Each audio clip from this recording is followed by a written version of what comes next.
chieftain. I have gathered the lore about all clans as you asked. Excellent work, Utak. Although we do know most of our clan's history, it's important to preserve it on the onset of the wars to come.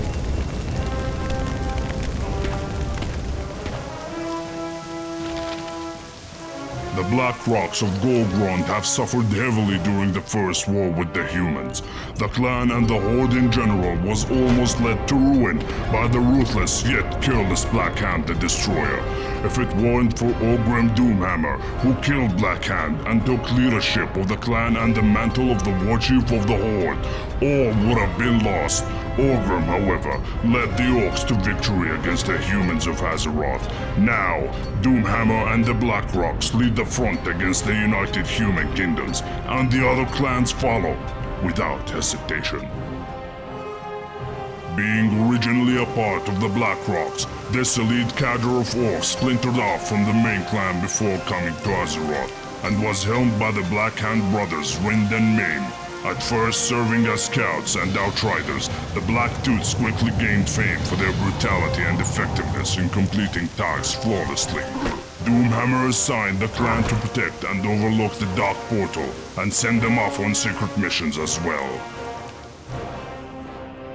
The Bleeding Hollow of Tunan Jungle embodies the unrelenting savagery required for many long years of successful Orcish warfare. Kilrog and his clan proved many times that superstition and barbaric practices are not an obstacle in the field of battle, and Doomhammer fully trusts Kilrog of safeguarding vital operations within the lands of Azeroth. A newly formed clan, Gul'dan managed to scrape whoever's left of his demon-ridden dogs known as the Shadow Council. To help make his promise to Doomhammer into reality, being kept on a short leash, Gul'dan is closely watched by our spies and informed the Warchief of his activities continuously to avoid the mistakes Black Hand made in the First War. The Burning Blade is not a clan as much as it's an elemental force of nature. Chaotic and unpredictable, the Burning Blade is a brotherhood of demented orcs whose only objective is to raze and plunder with no regard for their own safety. This leaderless swarm is held in check by the ogres, to be unleashed by the clans in times of urgent duress. The Burning Blade holds loyalty to no one and will attack any that they perceive to be a threat, even their fellow orcs. The Twilight Hammer originally started off as a gathering of fanatical pale orcs who were touched by the void and became mad and obsessed with oblivion. These mindless dogs were very hard to control and almost cost us the First War, until the Ogre Magi Cho'Gall stepped in and helped oversee them. Now, these mad orcs have a somewhat organized formation, but being closely tied to Gul'dan and his Stormreavers, we still don't fully trust their sanity and their loyalty. Being one of the oldest clans on Draenor, these Golgrond natives practiced beast mastery by befriending the flying predators we call Rylax. Chieftain Zuluhat followed Black Hand into Azeroth and served him faithfully during the First War. Honoring his word, he swore fealty to the new war chief and pledged himself and his clan into Black Hand's son's service. The Frostwolves of Frostfire Ridge were an honorable clan who fiercely protested against the Orcs' submission to the Fel, and for that they were banished before the First War even began. But that wasn't enough for the Shadow Council and Black Hand, who sent assassins to finish off the clan for good. They managed to kill the chieftain Durotan, his mate, and his son. But the rest of the clan survived and are living in exile away from prying eyes.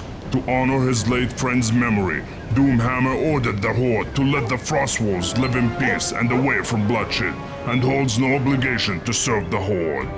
I may have disagreements with Doomhammer, but I agree that we shouldn't have delivered ourselves to the demons, and the Frostwolves were right to object.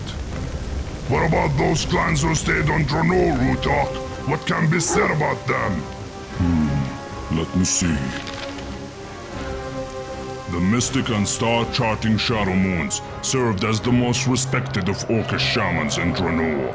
Led by the wise and all-seeing Ner'zhul, the Shadowmoons were forced into submission by Gul'dan and his Shadow Council, and were ordered to remain behind to watch over the rest of the clans that were left on Draenor. The nomads of Nagron, known as the Warsongs, are famous for their blood-curdling war cries while in the heat of battle. Led by ferocious Grommash Hellscream, they were ordered to stand down and remain on Draenor by Black Hand, shortly before the invasion of Azeroth began. They are part of the reserve forces that are eagerly waiting for the Horde's command for backup. The Thunderlords of Frostfire share strong ties with the Blackrocks of Glorgrond to the east, and Frostwolves to the west. Being led by the former Frostwolf, Fenris son of Garad, the Thunderlords pride themselves of being giant slayers, and wouldn't think twice of fighting any enemy that might threaten them. These treacherous and mistrusted band of thieves are looked down upon by the clans of Draenor. Known for their skull masks that adorn their faces, the Laughing Skall are masters of hit-and-run tactics. These misfits were originally slaves of the ogres residing in High Maul, serving as gladiators, killing and dying for the spectators, until their leader Kargoth Bladefest rose in rebellion and destroyed his ogre masters. Now, using a crude and savage ritual by cutting off their hands as a sign of loyalty to the clan, the shattered hand eagerly ache for the pain and suffering they wish to inflict upon others as they love inflicting it upon themselves.